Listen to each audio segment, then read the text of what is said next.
দুনিয়ার মানুষ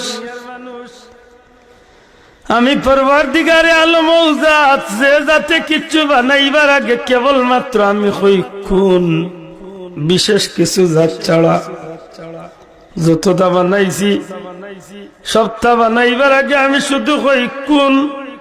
আমার ইচ্ছা আমি খালি কইলাম কোন ওই যাও ফাইয়া কোন, সাথে সাথে সেই জিনিসটা আল্লাহর হুকুমে ওই যায়। সুবহানাল্লাহ। কিন্তু মানুষ জাতিরে আমি আল্লাহ আমি আল্লাহ কোন ফাইয়া কোন করিয়া না বানাইয়া দুনিয়ার সবচেয়ে সুন্দর করিয়াই জাতিরে আমি আল্লাহ সৃষ্টি করছি। সুবহানাল্লাহ। লাকাদ খালাকনাল ইনসানা ফি আহসানি তাকওয়িম, সবচেয়ে সুন্দর করিয়া আমি আল্লাহ জাতিরে বানাইছি। সুবহানাল্লাহ।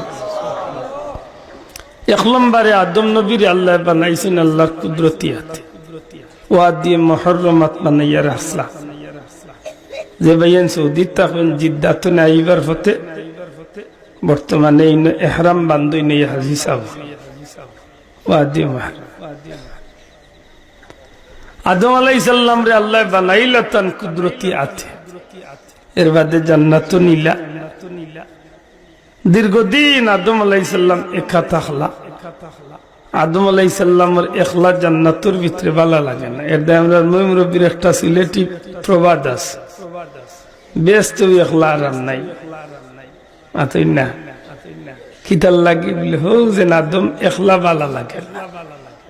ও আল্লাহর কাছে চাইলে আল্লাহ হয়তো সঙ্গী দেও না, জান্নাত ভালো লাগবে সঙ্গী তাহলে। আদম আলাইহিস সালাম জান্নাতের ভিতরে ঘুমাইছেন। আল্লাহ তান বাগুর পাজরের হাড্ডি তনে, বাঁকা হাড্ডি তনে, তেড়া হাড্ডি তনে হযরত হাওয়ারে আল্লাহ সৃষ্টি করছে।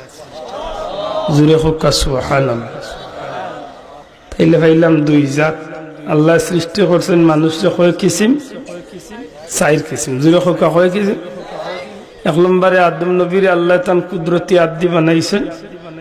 আদমর বডি তনে হযরতে হাওয়ারে আল্লাহ 2 নম্বরে বানাইছেন। সুবহানাল্লাহ। 3 নম্বর হযরত ঈসা নবীর আল্লাহ বাপ ছাড়া কেবল জিব্রাইলের ফুর মাধ্যমে আল্লাহ বাপ ছাড়া মার পেটে আল্লাহ দান করিলেছে। মাত বুঝছেন? ও তিনটা সিস্টেম হইল প্রাইভেট। আতই নাই তিনটা সিস্টেম কিটা বিশেষ পদ্ধতি। আল্লাহ বিশেষ ভাবে সৃষ্টি করছেন 3 জন, আর একজন আল্লাহর জমিনের প্রত্যেক সৃষ্টি করছেন এক নিয়মে। একটারে হয় জেনারেল, সবার জন্য প্রযোজ্য। আপনি আমি আরো যারা আছি আইরা আইসন, মা বাবার মাধ্যমে সন্তানরে আল্লাহ দুনিয়া দিছেন কিয়ামত পর্যন্ত হোকা দিবা নাকিদা। ওইল সাইর নিয়ম। কয় নিয়ম? সাইর নিয়ম। সম্মানিত হাজিরিন, আদম আলাইহিস সালাম রে আল্লাহ জান্নাত রাখার বাদে যে সময় হাওয়ারে আল্লাহ দিলা, এই সময় আল্লাহর দয়া। আল্লাহ চাইলে আদম নবীর না চাওয়াতেও আল্লাহ হযরত হাওয়ারে দিতা পারতা, কিন্তু আদম আলাইহিস সালামের মন্তনে চাইলা যে আল্লাহ একজন সাথী দেও, আল্লাহ সাথী দিলা। তো বোঝা যায় দুনিয়ার যে জিনিস চাইয়া না যায় এই জিনিসের সাধারণত কদর থাকে, মান থাকে।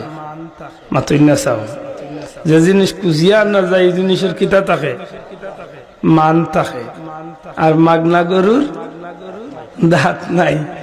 মাগনা যে একটা মিলে একটা তেমন একটা মূল্যায়ন মানুষে করে না। ঠিক নি চাও? এর দায় মার জাত ইজ্জতর জাত, মহিলার জাত ইজ্জতর জাত। যদি কোন মহিলা গৌরব করেন আমরা তো নাই, আমরা রে তোমরা বাবা আদমে হুই সময় আল্লাহর গেস্তুনে চাইয়া আনছনি হতা হাসা। সুবহানাল্লাহ। মার জাতরে আল্লাহ একটা কারণে দুনিয়ায় সবচেয়ে সম্মানী বানাই দিছেন। ই সম্মানের আসন, ই সম্মানের চেয়ারিক নাই। কিয়ামত পর্যন্ত কোন পুরুষ জাতে দখল করার কোন সুযোগ হোক, কোন সুযোগ নাই। সুবহানাল্লাহ। এর